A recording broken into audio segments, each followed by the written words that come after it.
the threshold of the computer age, which will greatly affect the utilization of our manpower. Computing system is being used by many schools with remarkable results. We have main engine start. 4, 3, 2, 1, 0.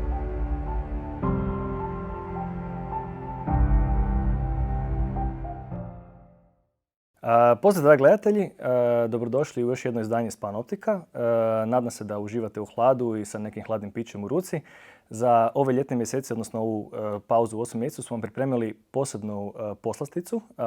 Današnji gost je član uprave, odnosno predsjednik uprave Spana Nikola Dujmović i jedan od suosnivača koji su zapravo Span pokrenuli rane 93.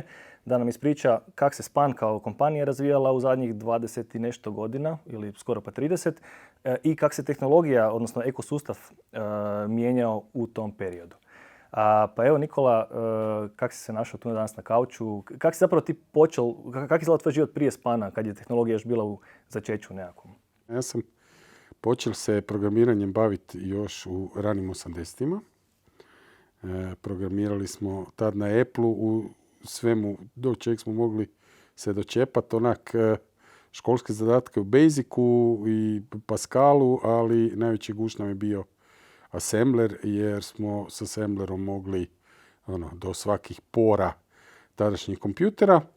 I onda je kasnih 80-ih tu došlo PC-evi, kak je Intelov assembler bil koma za nas kad smo bili naučeni na Motorola i ostalo. Onda smo prešli na, kako si sam rekao, database, a poslije na Clipper, ali se vječito dokle god se programiralo, uvijek su se nekakvi driveri i stvari koje su trebale biti kritične, ipak bi se zaranulo assembler C++ ne, zato kad je izmišljen, već sam se prestao baviti programiranjem. Ti kao pravi osnivač tehnološke kompanije nisi college dropout, nego kako izgleda taj put na feru? Nisam, ja sam upisal ETF, prvu godinu dao u roku, što je bio hit, drugu godinu polagao ispite i onda zapeo na fizici 3 iz nekog suludog razloga. I onda ti zagodi fulaš generaciju, ovi otiđu, neki odustanu. I ja sam onda 90. apsolvirao i onda je počeo rat. Onda su me dizali uzbune, onda su me mobilizirali prvi put, drugi put. I tak, i onda kad sam se vratio na faks, se sve već promijenilo. Dolazio sam na ispite, nisam imao pojma o čem pričaju. I onda sam tak 10 godina kasnije kao apsolvent dobili pismo od dekana dak, ja i kompić, on je oboril rekord u uzastopnom redovitom studiranju ETF-a, da je naš program ETF 4 se prestao predavati prije 10 godina i da je po statutu, ako ne diplomiramo do 9. mjeseca, da će nas nažalost morati vratiti na drugu godinu. To nam je bilo totalno poražavajuće. I tak sam nakon 16, 17 ili 18, zavisi kako se računa godina studija, diplomirao ponosno. To sam neko vrijeme skrivao dece, ali sad sve znaju, tako da mogu i javno o tome pričati. Ne sramim se toga jer mislim da je to bio projekt i kao svaki projekt treba se dotera do kraja. Makar mom frendu Mucku je ostao jedan ispit, meni bio 4. I to je bila stvarno sramota da se ne položi, ali ETF-ovski profesori, sjeća se, zadnji ispit sam polagao, nešto bilo oko ATM-a, znači ja sam odgovarao ATM kad ga već i HT deinstalirao. I on me nešto pitao, kolega, pitanje, i ja nisam mogu se odmah, on je onak klasično počeo gurkat indeks prema meni. Ja znam, pa neće mi sad slušati nakon 17 godina studija. I onda je isprogovorilo nešto iza mene, sjetio se i onda onak rekao, ajte dobro, ipak dao mi je 3 ili 4, kao. Nema veze, kaj si veteran, nema veze, i tu stvari se ponosi, to na ETF uvijek bilo, nisi mogao proći ako nisi znao, pa makar bio stara mrga koja, ne zna. Da, ali evo, diplomirao sam, poslije sam išao na postdiplomske na ekonomiju, onda sam se mislio, oh my god, da sam ovak i preddiplomske, predmagisterski faks imao, bio bi mi život puno lakši, ali dobro. Da. To sam se prilike ja mislilo, kao možda treba ipak ekonomiju studirati, jer FER je genijalan faks, ako znaš kaj radiš, ne moraš puno ni učit, nego naučiti snalažljivosti. Ne? Mene mučilo kaj su imali taj totalno akademski pristup, što je okej, ali sam neke ispite trebalo mi je 10 godina na skužinu za kaj smo ih učili. On to često priča, slabo punjene matrice, to samo ludovo, kaj će ti to u životu? Onda mi neko objasnilo da se tak radi routing u Google-u. Jer mi je bilo puno zanimljivije da sam imao praktično, ali su na ETF užasno pazili da slučajno neku praktičnu primjenu ono kaj učiš ne bi naslutio, da ne bi bilo zanimljivije. Ne? Ali dobro, volim svoj stari faks, makar mi je priuštio mnoge neprospavane noći. Dobro, znači na neko od godina faksa, onda si 93. ste osnovali zapravo SPAN, kako svačam ti i 2 kolegice. Da, ja sam već 89. osnovao sa kolegama drugu firmu, Perpetuum, i to nas je i odvuklo od faksa. Onda sam 92. otišao, jer smo imali, nismo se oko strategije slagali, i onda je par kolegica i kolega koji su radili sa mnom u Perpetuumu, otišli smo osnovali SPAN, jer smo htjeli firmu koja će se baviti prije svega softverom, entuzijastički, vjerovali smo u neke stvari koje drugi nisu vjerovali, a poslije se pokazale ispravnim. I da, i 93. smo krenuli, to ti je danas 28 godina napunjenih. Tako da, nešto slabo računo prije 20-30. Znam da je bila 25. godišnjica relativno nedavno. Ali... prije 3 godine. Da, tako smo 93. krenuli usred rata. Znači, i to je bilo mi smo otvorili u sred Zagreba dućan sa softverom. Porez je bil 50% plus još 10 ratnog poreza.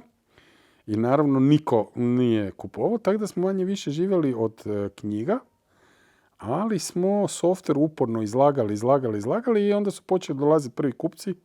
Sjećam se da je jedan značajnih prvih kupaca bila američka ambasada, jer su oni morali imati legalni softver, jer to tad u rato opustošenoj Hrvatskoj se nije smatralo da je to nasušna potreba. Ameri su kupili, onda su nam platili sa State Department čekom. To je bilo tako lijepo, ovak veliki ček je bio, onda smo ga jedno 5 dana držali lak zaljepljenog na zidu, uživali smo onda smo ga ipak odnijeli u banku jer nam je lova trebala, ali onda su počeli ljudi kupovati po jednu kopiju, pa se svještavalo oko softvera. Mi smo bili i osnivači BSA u tom trenutku. I tak, BSA? BSA je Business Software Alliance bio. To je bila udruga koju su znali Adobe, Microsoft i još par proizvođača softvera koja se bavila i edukacijom, ali i utjerivanjem. Svu lovu koja je utjerala od nepiratskog softvera se ulagalo i dalje u borbu. BSA i danas postoji, ali nema više u državama, znači u Hrvatskoj nema potrebe, jer mislim da je svijest o legalnosti softvera ostalo tu na razini razvijenih zemalja. Znači to su bile te ratne godine, ajmo reći, kad je zapravo cijeli taj softverski dio bio poludivlji, bilo dosta ilegalnog softvera, ljudi nisu kužili. 95% je bilo piratskog softvera u principu, da. Znači da je potencijal bio veliki u smislu da se... Potencijal bio veliki, da, to je bilo super. Kad se prva neka prekretnica dogodila u firmi, u smislu je li to narasla na neku veličinu ili je dovoljno korisnika? Kako je to izgledalo tam kasnih 90-ih? Moja želja je bila da se ne bavimo, znači da ne budemo kad bi rekli transakcijska kompanija, ako sam prodaje softver, ne? Jer takvi su i vjerovao sam u tu spregu usluga implementacije, suporta, u principu čini se bavimo. I mi smo 95. počeli zaposliti prvog čovjeka, doktor znanosti je bio, koji postoji prvi hrvatski certificirani Microsoft inženjer. To nas je dovelo od toga da smo onda mogli dobiti Microsoftu tada potpuno novu certifikaciju za Microsoft Solution Providera. I onda smo počeli aktivno promovirati usluge vezane uz softver. Do 2000. budžet je za to bio 0. Mi smo dolazili u kompaniju i rekli, mi bi tak radili, znate, mi nemamo u budžetu niš za platiti usluge. Jer kad imaš, znači, kad kradeš softver, kad je softver besplatan, onda nemaš potrebe za uslugama, jer ako si dobili neke besplatno, onda ne buš plaćal servis da to održavaš, popravljaš i ostalo. I to ti je razlika. Kad platiš $1,000,000 za softver, onda želiš da ti softver funkcionira, da se vrati načelno. Bez softvera nema modernog poduzetništva i uspjeh servisa, znači bez obzira što oni bili projektni, održavanje, je vezano uz vrijednost softvera. I polako, kako se Hrvatska počela približavati sramežlju u Europskoj uniji, svijest o tome da softver mora biti legalan je počela rast A kako su se počeo kupovati softver? Jer prvo su svi kupovali po jednu kopiju. Onda mi je bilo čudno, pa mi smo kupili Word. Ali ne smijete ga implementirati na 100 mašina, ne?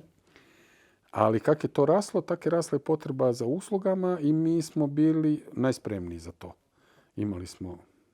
To je zanimljiva promjena u odnosu na sad, gdje je zapravo usluge su skuplje za open source nego za closed source, Microsoft nešto. Jer tih stručnjaka ima manje, jer ljudi sad uzmu besplatno open source software, ali implementacija... Ali pogledaj, dakle, nažalost, cijelo tržište open source-a ili ne samo open, ne mora nužno biti open source, nego svih tih free verzija softvera se nikad ne razvija jer je percepcija da ne buš daval 1000 eura za usluge. Postoji neko tržište, ali ja se sjećam kad smo bili jednom na sastanku, mi smo relativno mala firma u svjetskim razmjerima veći, imamo više inženjera nego kompletan open source community u Hrvatskoj, koji mi percipiramo. Vjerojatno postoji Linux inženjera hrpu, ali isto tako postoji i Windows stručnjaka hrpu. Ali organizacija u kojima može dobiti profesionalnu uslugu je relativno malo, baš zbog toga što je percepcija kupiti svake besplatno.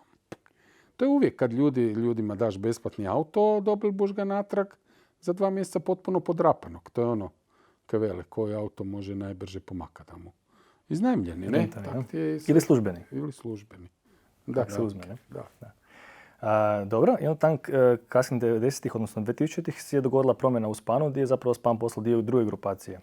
Da, mi smo 2000, znači tad je bila to je jedna od mojih velikih strateških grešaka. Ja sam vjerovao kako ćemo mi, to često pričam, kako ćemo mi u Europu zajedno sa Mađarima, Slovencima, jer to sad, sjećam su nas mrcvarili oni topnički dnevnici, ali svi su mislili, to će nama oprostiti, Hrvati su tak nas svi vole, to se postavilo da baš nije istina, ali smo mi pokušavali, tada vjerovali da ćemo ući i da ćemo na tom tržištu, jer Evropska unija je najveće tržište na svijetu. Ne? I počeli su se motati oko nas i razni fondovi. Mi nismo htjeli nikakav financijski fond, jer nije bila frka u lovi, htjeli smo strateškog partnera. I 2000-te smo onda prodali, znači, 60% firme Synergonu, koji je tada bio najveća regionalna IT firma, osnovana američkim kapitalom. Znači, Amerikanci su došli na burzu, kupili 3 firme, napravili jednu veliku i sa ciljem da se stvori grupa uz rub sa Evropskom unijom koja će ući u Evropsku uniju zajednički. I oni su svi ušli, mi smo ostali. Iako ni Synergon priča na kraju nije bila do kraja uspješna, top management je poginuo u avionskoj nesreći jednom kad letio iz Zagreba, svi u jednom malom private jetu, srušili u Balaton. Onda su se oni regrupirali i tako, sad do 2007. smo mi, nije bilo uspješan brak i 2007. smo mi, kad je bio preuzimanje na burzi Budimpeštanskoj, pravi hostile takeover koji iz filmova, kad Danny DeVito kupuje firme jer procijeni da im je vrijednost veća nego što su dionice. Tak se njima dogodilo, mi smo iskoristili priliku i napravili tada pravi divestment.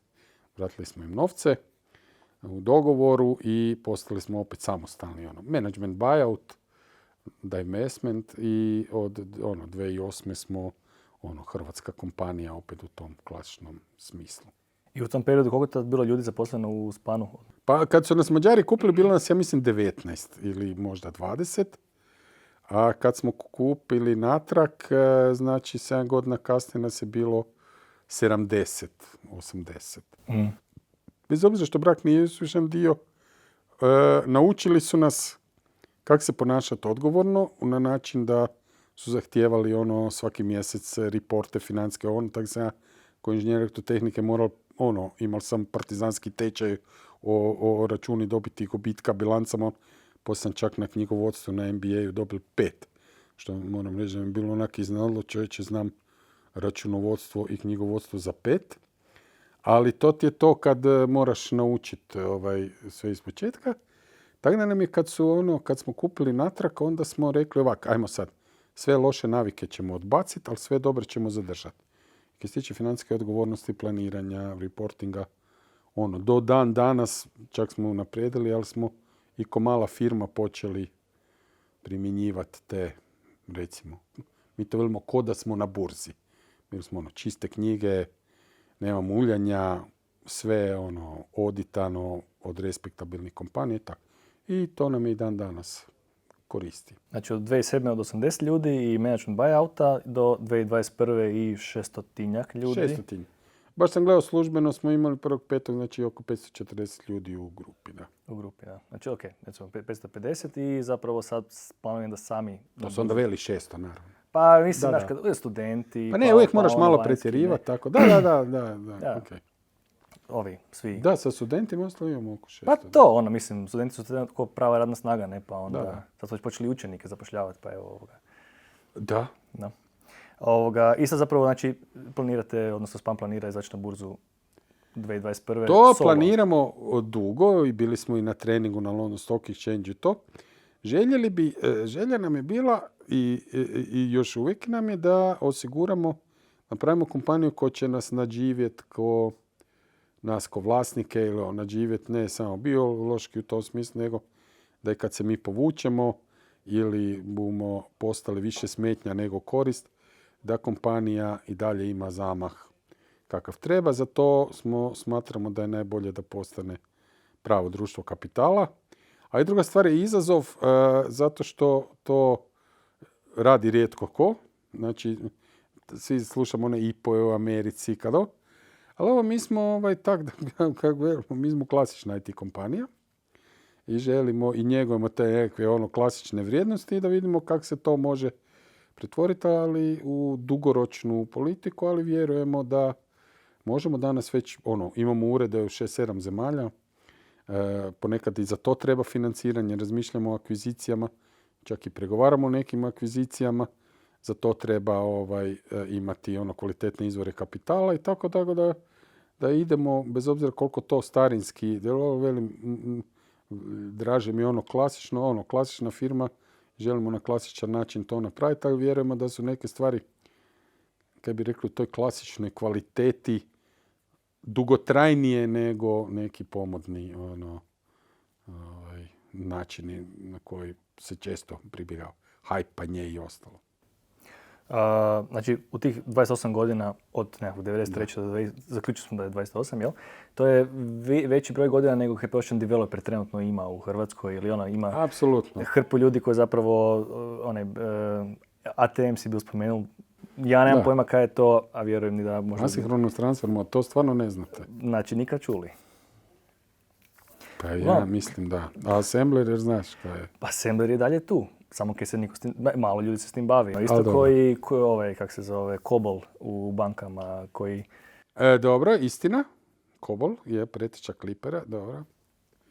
Da, dobro, slažem se. Ja sam reći, puno toga se tehnološki promijenilo, ne? Znači, kad ste počeli, kad zapravo ste prodavali prije knjige nego software jer je bila bolja marža, odnosno bili manji porez nešto, pa do toga da u međuvremenu, vjerojatno... Ne, knjige su si ljudi mogli priuštiti. Knjiga je 300 kuna, software je bio $300. To mi je razlika, da, ne samo u porezu, ali da. Da, ovdje pojavljamo se tehnološki landscape i cijela internet era, pa cloud era, pa ovo, pa ono. Da, to je interesantno. Kad gledaš unatrag, sve se čini logično da nije bilo puno promjena. Kad gledaš iz pozicije da mi neko 90. sjeo ispričao kaj će sve biti u sljedećih 30 godina, vjerojatno bi se prepao i rekao joj, možda da bežim u drugu industriju. Da, promijenilo se jer je ono klasična, to se vi mlađi ne sjećate, Snjeguljice 7 patuljaka, to je bio IBM i onda ovih 7 manjih HP Burrows, koji su vladali industrijom. I sad se onda dogodilo da su personalna računala, osobna računala, kad se pojavila, pogotovo početkom 90-ih kad je to postalo običajno, su većini služili velikim firmama kao pametni terminali, ali se softver koji se počeo razvijati na tome je omogućavao ljudima koji su bili zainteresirani power. I tu se događalo onda onaj legendarni, znači client-server computing, koji je bio koncept pokušaja de facto kopije tih hostova i ostalo. No kaj se dešavalo? Znači, razvoj softvera u osobnim računalima se razvijao brzinom koju niko nije očekivao, a mi smo došli iz tog donjeg svijeta. A kad smo mi počeli 93. vladali su oni koji su bili u gornjem svijetu. Mainframe-aši, da to tako je. Danas je naravno totalno obrnuto. Ali koncept computing, znači ono public cloud je toliko sličan, naravno potpuno drugačiji, ali toliko sličan toj koncepti da ti imaš centralizirani computing power koji se šera i onda imaš na periferiji, samo kad si nekad je brzina bila 2400 boda, a danas je ono 500 megabita prosječnu kuću imaš, to smo spojeni. Zato velim, na neku stranu ono kad bi se sad neko probudili iz krioničkog sna nakon 30 godina bi rekao, ojej, tak smo mi imali taj cloud, mi smo imali tak terminale, ali sve je drugačije. No, prva je bila revolucija 96. 97. internet, to je ono legendarno kad je Bill Gates rekao, taj Internet Explorer je radilo verziju 1.05 ljudi. Jer je Bill Gates rekao, to je samo za akademike. 6 mjeseci kasnije 2.0 je već radilo, 50, a 3.0 još 6 mjeseci kasnije, znači u godinu dana je radilo 300 ljudi. Jer su jedanput skužili, to nije ono samo za akademike, to je za sve. Baš na temu public clouda. Mislim da je Spam bil jedan od firmi koje su nudile public cloud prije, znači recimo prije Office 365 koji je kao cloud mailovi nešto. Ja sam to svojim starcima implementirao, one hosting exchange. Je. Mi se bavimo cloudom od prije nek se to zvalo cloud.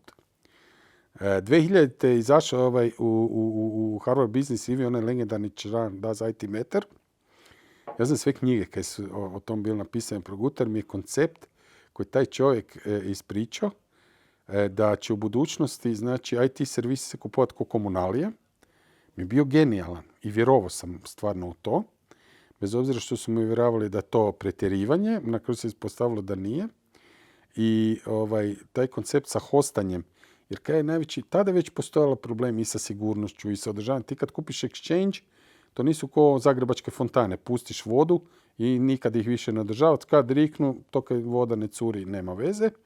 Ti moraš da bi ti funkcionirao informacijski sustav, neprestano u njega ulagati. Ili ti neko provali ko one epizodi koje smo imali za Zero Day napade, kad hostaš svoj exchange i onda ti neko uđe unutar, nemaš... Da. Koncept, a to ti je interesantno, prije 15 godina kad su pričali o hostingu prije nek se to zvalo cloud, razlog broj 1 zašto ljudi nisu htjeli ići u hosting je bio sigurnost. Ljudi su vjerovali da je konceptualno da ako mu je server tu da je sigurniji. Danas je razlog broj 1 zbog čega ljudi idu u cloud sigurnost. Jer ti recimo Ukrajina ima ogromnu acceptance onog clouda jer su skužili da je bolje imati to u nekom sigurnom data centru na zapadu nego pod nosom recimo velikoj sili koja ti može ući u data centar i potkupiti. I općenito ti kad kupuješ hostanu uslugu ili cloud uslugu, ti nisi kupio samo exchange, ti si kupio i sve firewall-e i sve su, dakle, nije usporediva cijena samo nego kupuješ cijeli servis i sigurnosni i na kraju i arhitekturu.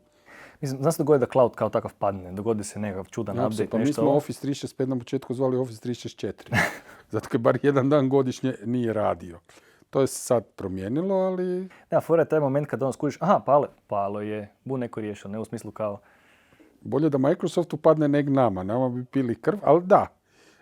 Postoje recimo, prošle godine je bila ta frka s DNS-om kad je bio neki krivi entry, ali načelno je relativno to je pouzdana usluga. Ja mislim da ne znam točne podatke, ali vjerojatno kad bi usporedili sa ovim klasičnim on-premise sustavima, otprilike tu negdje. Ili možda ipak malo više. Ne? Ali sigurnije sigurno. A u tom cijelom periodu, znači mi od 2007. kad je zapravo iPhone izašao koji je popularizirao smartfone, mislim bilo ih i prije pametnih telefona, bili su oni HP, iPad. BlackBerry je bio zakon prije toga. Da, ali velim, sad svi manje više u džepu nose superkompjutere. Ne možeš kupiti Raspberry Pi za $50 na internetu koji je vjerojatno jači od onih mainframe-a koji su se 90. neke instalirali. Ne? Kak je zapravo taj adoption tehnologije, odnosno napredak tehnologije uzrokovao promjeni pristupa nečega kroz taj period? Ne? Od toga da si imao terminal ili se spajaš na neki server, do sad dok imaš cloud. Znaš kaj, neke stvari se nisu promijenile, a to su najvažnije. A to su korisnici. Kakvi su, takvi su. Do na kraju, do tog nekakvog računala, kompjutera, hosta, kako će ga zvati, koji na drugu stranu daje uslugu. Nekad si bilo ovi filmovi kad sad gledamo o lansiranju Apollo ove stanice gdje su bušenim karticama to radili, bilo na kraju svega ime računalo ili ti kompjuter dolazi od toga da je to brzi prije svega brzi computing. Ovo kaj sad je iPhone donio gdje je to cijeli novi experience, ali kaj ti ono dešava, ja bih rekao da korisnici su ti koji najviše drajvaju napredak i u stvari odlučuju ko će pobijediti, a ko neće. Neke genijalne ideje u kompjutingu su nestale zato jer korisnicima bile neinteresantne, a neke totalno blesave su postigle genijalne uspjehe zato koje su ih korisnici proslavili. Tako da hoću reći, od tehnologija napreduje, ali imamo jednu konstantu. Na jednu stranu su useri, a na drugu stranu su ti kompjuteraši koji te usere moraju opsluživati, a sve ostalo tehnologija koja je samo brža i manja. Da. Ali cijeli taj razvoj je rezultirao s tim da sad imaš iPhone aplikaciju koja ti može reći da neki hot dog ili nije hot dog, ne? Kad smo kod korisnosti tehnologije i usera, ne? Evo, to je jedna od ovih stvari bizarnih koji uspije, koje sam spomenuo, a potpuno je nepotrebna. Ko što je mene oduševilo na početku, znači prva aplikacija koju sam imao za iPhone je bio onaj upaljač koji je služio tome kad si na koncertu, kak više niko nema upaljača, niko ne kuši ovo, da si mogao mahati s tim. Iako ja više ne idem toliko na koncerta, mi se činilo ko genijalno, kako su poduzetnici uspjeli supstituirati jednu stvar sa drugom. Danas to naravno niko više nema. Danas se svedle iz lampice s druge strane. Da. Ali velim ti, neke stvari ovako uspiju jer ih korisnici, koji su uvijek nepredvidljivi, zeznuti i ostalo, da kažem, mislim, naš stav prema korisnicima, korisnici su na kraju kraljevi svega toga, kaj god mi mislili o njima. Ne? Cloud security AI. To se trenutno nosi i hrpu biznisa se zapravo formira sa tim idejama u vidu. S ovim benefitom iskustva od 28, odnosno 30 godina kad uzmeš još ovo prije, koji su bili buzzwordi prije koji su propali, odnosno kako da procijeniš da je buzzword vrijedan pažnje, u smislu, kao sad imaš taj, ne znam, blockchain, ne? Tipa, vrlo vjerojatno je prije toga bio buzzword, nemam pojma. Da, buzzword je neke kaj overusaš, ne znači nužno da je blesao. Ja sjećam 2000-ih, glavno je bilo ERP i CRM. Ko se ne bavi ERP i CRM-om će riknut, ne? Zašto? Jer su tada financijaši upravljali kupovinom, a financijaše je zanimalo prije svega da im ERP bude dobar, da knjigovodstveno, računovodstveno, poslovno bude napravljeno, a CRM su ljudi stavljeni na sve, doslovno valjda i na kolica u dućanu. Sve je bio CRM, makar se godinama kasnije da smo mi po sajmovima isto traži CRM solutione. I onda smo došli u Njemačku jedan sajmu, velim, tamo imamo CRM, mi kažemo što imate u CRM, niš. A velimo mi, pa tu vam piše od traga CRM, a velim, aha, da, fakt, to ovi iz marketinga, to da privuku pažnju. Dakle, ja neću reći da je CRM ni ERP propao, ali hype koji se dizao oko toga je bio neproporcionalan stvarnoj potrebi. Na kraju se ispostavilo da kad su ove krize došle i ekonomske i epidemiološke, da firme, da je dobro bilo imati CRM i ERP, ali da firme koje nisu ulagale u infrastrukturu, pravu digitalnu transformaciju, nije im bilo lako preživjeti. Mi imamo par takvih slučaja gdje se na brzinu transformiralo. Tako da kaj hoću reći ima, kaj je danas od hajpova. Ja mislim da artificial intelligence is here to stay. Voli li ga, ne voli, i to ne budemo za 10 godina priče, ali bit će toliko sve prisutan da ćemo reći, to je nekad bio buzzword, a sad nije. Isto ko i security. Security is here to stay. Jer su imaš kineske, sjevernokorejske i ruske hakere koji imaju svaku svoju vrstu interesa i oni ne budu otišli. Čak jak i država prestane sponzorirati, oni će dalje raditi. Security je tu. Toliko će biti sve prisutan. Evo, ko internet 97. Internet je bio buzzword. Znam da je moja kolegica jedna govorila. Dajte više, primite se normalnog posla, niko ne bu kruha se najelo od tog vašeg interneta. Danas internet nije više buzzword, nego je toliko sve prisutan da ga mislim, i moja baka kuži kaj. I zato, velim, te transformacije u tome, buzzwordi se, kak vele za stare rockere, tak i za buzzwordi nikad ne umru, sam se povuku u zadnji red u dvorani.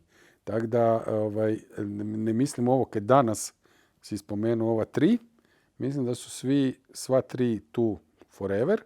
Jedino što će se možda manje koristiti jer će biti digitalna transformacija, užas. To su se počeli ljudi razbacivati s tim, toliko sam mrzio te riječi jer su ljudi za svaki sitnicu govorili digitalna transformacija. A to je u stvari jedna vrlo ozbiljna tema koja se treba, s tim da miješaju digitalizaciju i digitalnu transformaciju. Za 5 godina će to biti normalno jer će menadžeri koji će izlaziti iz fakseva neće više blebetati o tome, nek će im biti potpuno jasno ako nemaš, videokonferencing sustav, nećeš ga moći imati u Windowsu 11 ugrađenu taskbar. Ali mi smo imali situacije, prošle godine smo imali velike svjetske korporacije koje nisu mogle, nisu bile spremne za work from home. To se više neće. Work from home, buzzword. Ali, jednak sam se isto sjetio, disaster recovery. Sjećate disaster, kad su otkrili disaster recovery, backup ovo. Na kraju se ispostavilo da disaster recovery, kad disaster dođe, u principu neke druge stvari su važne. Užasno je važno da imaš sposobnost da ljudi imaju notebooke, da postoji komunikacija, a ne da imaš agregate za svoje servere, jer su serveri postali nevažni. Ali nisu umrli, povuku se u zadnji red, ne? Mislim, cloud security, AI, to su više kod trendovi, ajmo reći kaj se trenutno nosi. Onaka je njihova specifičnost da dublje ulaze u društvo, možda neke tehnologije prije, koje su bile prije samo nekakav enabler, a sad imaš legitimne etičke dileme kaj AI smije, ne smije, kaj smo pričali sa kolegicom Anelom baš prošlu epizodu, ne? Tako je zapravo sve dublje tehnologije ulazi u društvo, sve teže ljudima zapravo zamisliti se život bez telefona u džepu ili bez always on high quality YouTube streaminga u bilo kom trenutku. Jel? Najbolje ovi svi koji se bune protiv toga, bune se protiv internet connected device, ali to se bune upravo preko toga. Dakle, to mi je prvi, ja bih rekao, ljudi imaju dan danas izbor da to ne koriste, ali ne koristiti i onda to ko da vegetarijanac koji si stalno jede pečenku, ali je spreman ja poštujem, ali krenut od sebe, ne. Tako da tu nemam. Mislim, ja sam klasični inženjer, kompjuteraš i nemam niš protiv to. Sviđa mi se to etičko promišljanje AI-a, iako ja uvijek mislim da postoji. Koliko ultimativna snaga menadžmenta je firing and hiring, tako da čovjek bude nad mašinom uvijek imao kill switch. To da budu se to ne vjerujem, tako da ne bojim se toga. Zabrinulo me, neki dan sam gledao dobru emisiju o tome kak imaš AI koji recimo na ljudima druge boje kože 80% fulava. Mm-hmm. Ali problem je i baš jedna žena koja je etičar, nije problem u AI-u, problem je u trening materijalu, su ga trenirali samo na bijeloj boji kože i onda je normalno da je crnce fulavao. Ali sad, čija je to greška? Onda najlakše reći AI-eva. Nije. Problem je pristranost dataseta, ne? I ta promjena paradigme gdje si ti 96. u Clipperu točno njemu rekao kaj treba raditi u bilo kom trenutku, a samo tu daš podatke, aj ti nauči sam. I onda isto kao malo dete, kako mu primjere daš, tako bu naučila. Da si me ti naučio da ti ne znaš kako on određuje, da ti upravljaš samo inputom, a da dobiš output. Ali upravo to, znači, etičnost, mislim da se usmjerava se na AI algoritam, a da li si mu to je staro, to je postojalo vrijeme Clipper, garbage in, garbage out. Ako mu daš smeće i dobro buš smeće. Tako da, da, dobro je da postoje etičari koji će ukazati na to, ali ja velim, mislim, tehnologija je načelno etična. Jer razlikovanje dobra i zla tehnologiji je svejedno. Da, ona radi kako ju naučiš, ne? Znači, kroz tu prizmu 30 godina i sad za ovih zadnjih korone, promjena rada od doma i svega ostaloga, kak vidiš sljedećih 5-10 godina trendove u IT-u primarno? Znači, na čemu naglasak osim ovih trendova koji si rekli, jel? Da. Kako smo radili za 10 godina? Ono kaj sam ti rekao na početku, najveći problem, za 10 godina kad smo sedli i gledali unatrag, sve nam logično. Ja često spominjem, moram sad tu biti doslan, ko veli da zna kaj bi bilo za 5 godina, IT ulaže. Jer ne znamo. Ono što je neki horizont 3, 4, 5 godina, kada sam ja često spominjam one Staljinove petoljetke, petoljetka je nekakav, zakaj su petoljetke postojale? Jer to je neki horizont u kojem još uvijek mislimo da nam je dosežan i da vidimo. No ono kad ja prije svega vidim, ne znam kaj će se sve dogoditi. Mene jako zabavlja i ono, doslovno uživam u ovim promjenama koje prije 10 godina nismo mogli ja se umjetnom inteligencijom bavili još kao student 80-ih. To se tad zvali ekspertni sustavi i to je bila u principu napredna statistika. Bio je taj fazi logic, to je bilo užasno zabavno. Mi smo programirali u Logu, ne u Logu, kak se zvalo, u Prologu i u Lispu. I to nije ni... I sad kaj se dogodilo? Zadnje 3 godine razvoj artificial intelligence veći nego u zadnjih 50 godina. Jer još Alan Turing, legenda, definira umjetnu inteligenciju i prije 50 godina si je taj koncept postojao i zašto odjedanput? Zato što je konačno brzina i cloud i ta mogućnost. Znači ti sad možeš, sad 3 klinca u Pješčaniku si mogu kupiti computing powera na Azuru ili Amazonu koliko god hoće, ako imaju neku ideju, prije bi im trebalo $3 milijuna kad im naravno starci ne bi posudili da to napravi. To je i to je ljepota, jer danas će, po definiciji sve nove stvari dolaze od malih. Velike korporacije inovaciju najčešće kupuju, zato što su okoštale. Mi smo već znamo biti veliki za inovaciju, a šta se sad dogodilo? Da svaka šuša na planetu se može baviti inovacijom jer može kupiti dovoljno computing power, algoritama, i Azurovi i Amazonovi su hrpa stvari u public domainu artificial intelligence. Uzmi, koristi, kupi naš computing power, prepoznaš lica, prepoznaš i tu, tako da mislim sljedećih 5 godina će biti eksplozija inovacija i da će nam da nam za 5 godina neće computing izgledati kako nam izgleda danas. Mislim da će security postati puno veći problem. Neki sad mislim kad je bilo u Americi, kad su zatvorili pipeline i ostalo to, ja mislim da su sve samo testovi. Evo, Microsoftu se profuro u potpisani driver hrpa malvera. Dogodilo im se da znači Fortune 500 s kompanije, znači najveće, najuspješnije američke kompanije su sve downloadirale kroz SolarWinds, malware. Znači tu će se morati puno više paziti, ali sigurno ne bude dosadno i to je super. Tako da je, velim, manje bu se pljačkale banke, zato kaj bu se više bu se pljačkalo online. I tako da mislim da će i naše i sve druge i policije i službe se morati time pozabaviti, ne samo okretati oči od toga i ne znam, znači rekao sam ti kao na početku, vrijeme cloud, security, artificial intelligence, zato što će postati tako sastavni dio svega, već danas jesu, ali još više da će nam postati, više ih nećemo spominjati ko buzzworde, pojavit će se neki novi, ali fakat ne znam kaj bu za 5 godina, ali me veseli. Ne znamo kaj bude, ali bitno je ostati agilan i otvorenih očiju da možemo to apsolutno na vreme i uživati u priljubiti. Okay. Super. Hvala ti Nikola na gostovanju i hvala vama gledatelji na pažnji. Slobodno stavite svoja pitanja i komentare dolje na platformama na kojima gledate. I još jednom lijepi pozdrav i vidimo se u sljedećoj epizodi.